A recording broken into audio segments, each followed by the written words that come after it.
வணக்கம். இன்றைய முக்கிய செய்திகள். முதலில் தலைப்புச் செய்திகள். சஜித் ரணில் மஹிந்த அனைவரும் ஒரே குட்டையில் ஊறிய மாட்டைகளை ஆளுங்கட்சி எம்பி விமர்சனம்.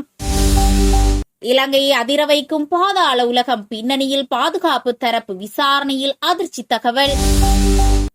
வளமான நாடு என கூறி நீதிமன்ற சுயாதீனத்தை அளிக்கிறது அனுர அரசு, எதிர்க்கட்சித் தலைவர் சஜித் கடும் விசனம். கணவனின் கொடூர தாக்குதலில் இளம் குடும்ப பெண் உயிரிழப்பு. அரசியலில் இருந்து நான் விலகப் போவதில்லை, மஹிந்த ராஜபக்ச தெரிவிப்பு. தமிழக தலைவர்களுடனான சந்திப்பு சுயலாப அரசியலின் வெளிப்பாடு, கடுமையாக விமர்சித்த டக்ளஸ். கமேனியின் இறுதிச் சடங்கில் கதறியலும் மக்கள், அதிர்ச்சியில் டொனால்ட் ட்ரம்ப். மன்னாரில் முச்சக்கர வண்டியில் திருடப்பட்ட மாடுகள், காவல்துறையினர் அதிரடி. நாங்கள் மிகவும் நல்லவர்கள், சுதந்திர தின நிகழ்வில் அமெரிக்க ஜனாதிபதி டொனால்ட் ட்ரம்ப். நிலக்கரி கொள்முதல் முறைகேடு விசாரணை, நாளை முதல் சாட்சிய பதிவு ஆரம்பம். தங்கத்தின் விலை கிடுகிடுவென உயர்வு. இனி விரிவான செய்திகள். விரிவான செய்திகளுக்குள் செல்வதற்கு முன்னர் சேனலை சப்ஸ்கிரைப் செய்து உடனுக்குடன் புதிய செய்திகளை அறிந்து கொள்ளுங்கள். சஜித் ரணில் மஹிந்த அனைவரும் ஒரே கூட்டையில் ஊறிய மட்டைகளை ஆளுங்கட்சி எம்பி விமர்சனம். சஜித் பிரேமதாசவாக இருந்தாலும் சரி, ரணில் விக்ரமசிங்கவாக இருந்தாலும் சரி, அல்லது மஹிந்த ராஜபக்சவாக இருந்தாலும் சரி, அனைவரும் ஒரே குட்டையில் ஊறிய மட்டைகள் என தேசிய மக்கள் சக்தியின் மட்டக்களப்பு மாவட்ட நாடாளுமன்ற உறுப்பினர் கந்தசாமி பிரபு தெரிவித்துள்ளார். களவாஞ்சிக்குடி ஆதார வைத்தியசாலைக்கு விஜயம் செய்து அங்குள்ள குறை நிறைகளை கேட்டறிந்து கொண்டதன் பின்னர் ஊடகங்களுக்கு கருத்து தெரிவிக்கையில் அவர் இதனை குறிப்பிட்டார். கடந்த காலங்களில் வடக்கு கிழக்கு மக்களை ஏமாற்றி தாங்கள் இனவாதிகள் இல்லை என்பதை காட்டிக் கொண்டிருந்தவர்கள் விசேடமாக மஹிந்த ராஜபக்ச தான் ஒரு இனவாதி இல்லை, தான் ஒரு சிறந்த தலைவன் என கூறிக்கொண்டிருந்தார். ஆட்சி பீடம் ஏறியதன் பின்னர் அவர் ஒரு இனவாதியாக மாறியிருந்தார். அதன் பின்னர் தமிழ் அரசியல்வாதிகளை ஒன்றிணைத்துக் கொண்டு பிரச்சாரத்தை மேற்கொண்டிருந்த ரணில் விக்ரமசிங்கவும் ஒரு இனவாதிதான் என வெளிக்கொணரப்பட்டதன் பின்னர் தமிழ் அரசியல்வாதிகள் அவரை கைவிட்டு சென்று சஜித் பிரேமதாசவுடன் இணைந்து கொண்டார்கள். கொழும்பில் இடம்பெற்ற புத்தக வெளியீட்டு நிகழ்வில் கூட சஜித் பிரேமதாச, மஹிந்த ராஜபக்ச, ரணில் விக்ரமசிங்க மற்றும் கூட்டு எதிர்க்கட்சியினர் அனைவரும் ஒன்று சேர்ந்திருந்தார்கள். அப்போது அவர்களுடைய போலியான முகத்திரைகள் அந்த இடத்திலேயே கிழிக்கப்பட்டிருந்தன. அந்த புத்தக வெளியீட்டிலேயே சஜித் பிரேமதாச கலந்து கொண்டிருக்கவில்லை. ஏஐ தொழில்நுட்பத்தின் ஊடாகத்தான் அந்த நிகழ்வின் புகைப்படங்களை வெளிக்கொணரப்பட்டிருந்தன என அவருடைய கட்சியினர் பொய்களை தெரிவித்திருந்தார்கள். ஆகவே சஜித் பிரேமதாசவாக இருந்தாலும் சரி, ரணில் விக்ரமசிங்கவாக இருந்தாலும் சரி, அல்லது மஹிந்த ராஜபக்சவாக இருந்தாலும் சரி, அனைவரும் ஒரே குட்டையில் ஊறிய மட்டைகளாகவே தான் இருக்கிறார்கள் என குறிப்பிட்டுள்ளார். இனவாத செயற்பாடுகள் தான் அவர்களுடைய பிரதான கொள்கையாக இருந்து கொண்டிருக்கிறது. நமது அரசாங்கம் ஆட்சி பீடம் ஏறியதன் பின்னர் எந்த ஒரு தேர்தல் மேடைகளிலும் எந்த ஒரு சந்தர்ப்பத்திலும் இனவாதத்தை நாங்கள் கக்கவில்லை. இனவாதத்திற்கு எதிராக செயற்பட்ட ஒரே ஒரு அரசாங்கமாக தேசிய மக்கள் சக்தி அரசாங்கம் இருந்து கொண்டிருக்கிறது என அவர் மேலும் குறிப்பிட்டிருந்தார். இலங்கையை அதிர வைக்கும் பாதாள உலகம், பின்னணியில் பாதுகாப்பு தரப்பு, விசாரணையில் அதிர்ச்சி தகவல். பாதாள உலக குழுக்கள் மற்றும் போதைப்பொருள் கடத்தல்காரர்களிடமிருந்து 200 போலீஸ் அதிகாரிகள் மாத சம்பளம் பெற்று வந்தமை அம்பலமாகியுள்ளது. இதுகுறித்து அரசாங்க புலனாய்வு பிரிவினர் விசாரணைகளை ஆரம்பித்துள்ளதாக தெரிவிக்கப்படுகிறது. அத்துடன் இலங்கையில் பாதாள உலக செயற்பாடுகளுடன் கூடிய சுமார் 2000 பேர் இருப்பதாக புலனாய்வு பிரிவினர் கண்டறிந்துள்ளனர்.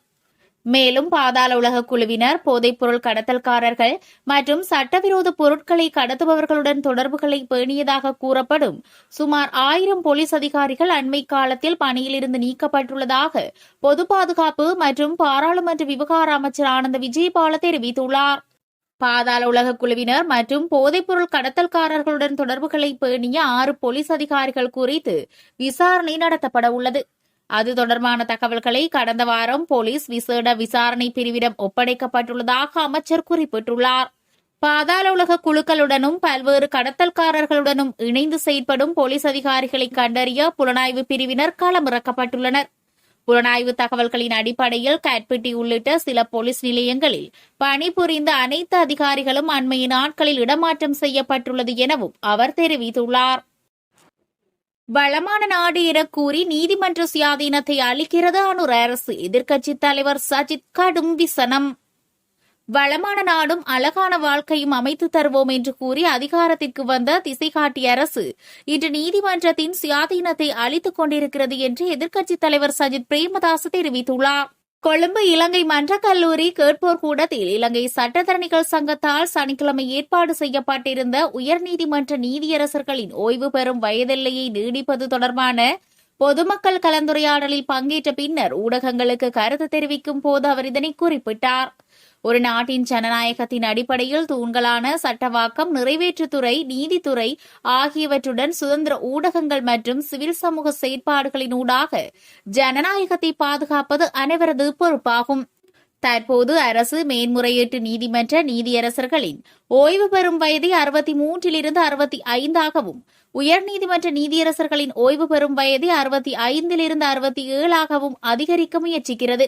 எனினும் இந்த இரு உயர்நீதிமன்றங்களிலும் தலா 8 நீதியரசர்கள் நியமிக்கப்படாமல் வெற்றிடங்கள் காணப்படுகின்றன. இவ்வாறான திடீர் அரசமைப்பு திருத்தங்கள் ஜனநாயக முறைக்கும் சட்டத்தின் ஆட்சிக்கும் கொடுக்கப்படும் மரண அடியாகும் என சஜித் தெரிவித்துள்ளார். வளமான நாடு அழகான வாழ்க்கை என்ற மக்கள் ஆணையை மீறி சர்வாதிகார போக்கை நோக்கி செல்ல வேண்டாம் என ஜனாதிபதியிடம் கேட்டுக் கொள்கிறேன் எனவும் அவர் கூறியுள்ளார்.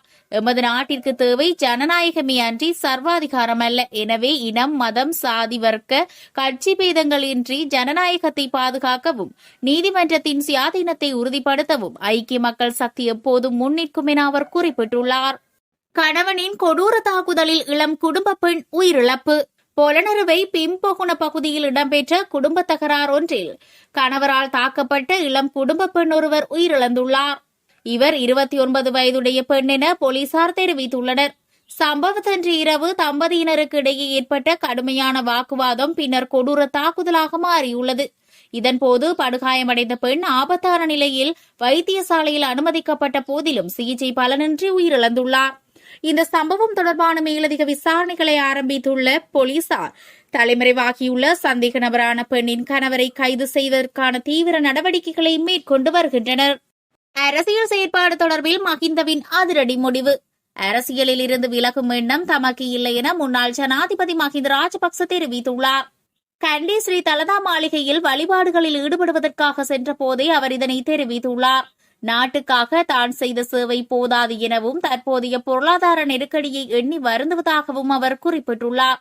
யோசித உள்ளிட்ட குடும்ப உறுப்பினர்கள் தொடர்ந்து விசாரணைக்குட்படுத்தப்படுவது குறித்து மஹிந்தவிடம் ஊடகவியலாளர்கள் வினவிய போது, அரசாங்கத்திற்கு வேறு யாரும் இல்லை என்பதால் எங்களை ராஜபக்சர்களை பிடித்துக் கொள்வதாக மஹிந்த பதிலளித்துள்ளார். நாங்கள் மக்களோடு இருக்கிறோம் என்பதே இவ்வாறான நிலைமைக்கு ஒரு காரணம் என அவர் குறிப்பிட்டுள்ளார். தொடர்ந்தும் நாட்டு மக்களுடன் பயணிப்போம், அரசியலில் இருந்து ஒருபோதும் விலகப் போவதில்லை என மஹிந்த கூறியுள்ளார். அடுத்த ஜனாதிபதி தேர்தலில் பொதுஜன பெரமுன கட்சியின் ஜனாதிபதி வேட்பாளர் யார் என்ற கேள்விக்கு நாமளே களமிறங்க உள்ளதாகவும் அவர் தெரிவித்துள்ளார். தமிழக தலைவர்களுடனான சந்திப்பு சுயலாப அரசியலின் வெளிப்பாடு, கடுமையாக விமர்சித்த டக்ளஸ்.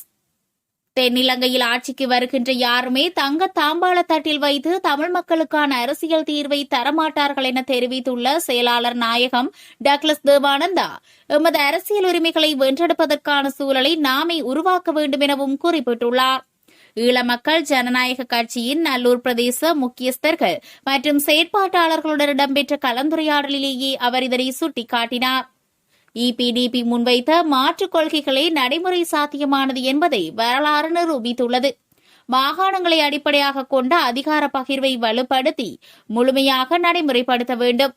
அதற்கே இந்தியாவிலும் அனுசரணை இருக்கும். ஆனால் தற்போது சிலர் தமிழக தலைவர்களை சந்தித்து சர்வதேச விசாரணை, சமஷ்டி என்று சுயலாப அரசியலை முன்னெடுக்கிறார்கள். அவை எமது மக்களுக்கு எந்த நன்மைகளையும் பெற்றுத்தராது. மாகாண சபையில் இருந்து ஆரம்பித்து மத்திய கூட்டாட்சி, மாநிலத்தில் சுயாட்சி என்ற இலக்கை நோக்கி பயணிப்பதே எமது இலக்கு என்பதை தொடர்ச்சியாக வலியுறுத்தி வருகிறோம். இதனை அனைத்து தமிழ் தரப்பினரும் தற்போது வலியுறுத்தி வருகிறார்கள். இவ்வாறான உண்மைகளும் எமது அரசியல் வேலை திட்டங்களும் சரியான முறையில் மக்கள் மத்தியில் எடுத்துச் செல்லப்படாமையும் எமது அரசியல் பின்னடைவுகளுக்கு காரணமாக அமைந்துள்ளது. எனவே எமது அரசியல் கொள்கைகளும் வேலை திட்டங்களும் சாத்தியமான அனைத்து வழிமுறைகளூடாக மக்கள் மத்தியில் எடுத்துச் செல்லப்பட வேண்டும் என அவர் குறிப்பிட்டுள்ளார். கமேனியின் இறுதிச் சடங்கில் கதறி எழும் மக்கள், அதிர்ச்சியில் ட்ரம்ப். ஈரானின் உச்ச தலைவர் அயதுல்லா அலி கமேனியின் இறுதிச் சடங்கில் அந்நாட்டு மக்கள் அழுததைக் கண்டு தான் பெரும் அதிர்ச்சியடைந்ததாக அமெரிக்க ஜனாதிபதி டொனால்டு டிரம்ப் தெரிவித்துள்ளார். ஈரானிய மக்கள் பொதுவாக கமேனியை வெறுப்பதாகவே தான் நினைத்திருந்ததாக ஊடகம் ஒன்றுக்கு அளித்த பேட்டியில் அவர் தெரிவித்துள்ளார். இதுகுறித்து ஊடகத்துடன் தொலைபேசி வாயிலாக பேசிய டிரம்ப், இறுதிச் சடங்கில் கலந்து கொண்ட அனைவரையும் அமெரிக்க ராணுவத்தால் முற்றிலும் ஒழித்து கட்ட முடியும் என்றாலும் தனது அச்சுறுத்தலை செயற்படுத்தினால் எதிர்காலத்தில் அமைதி பேச்சுவார்த்தை நடத்த அங்கு யாருமே மிஞ்ச மாட்டார்கள் என்பதால் அந்த முடிவை கைவிட்டதாக கூறியுள்ளார்.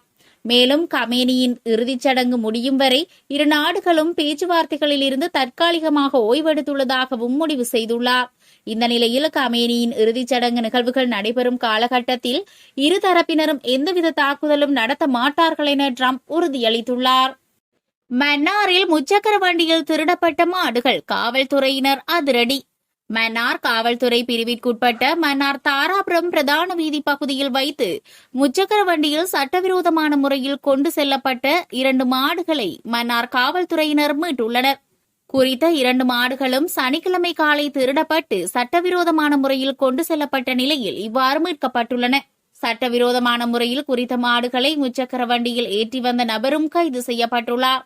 கைது செய்யப்பட்ட நபர் மன்னார் எமில்நகர் பகுதியைச் சேர்ந்த 34 வயதுடைய நபர் என காவல்துறையினர் தெரிவித்துள்ளனர்.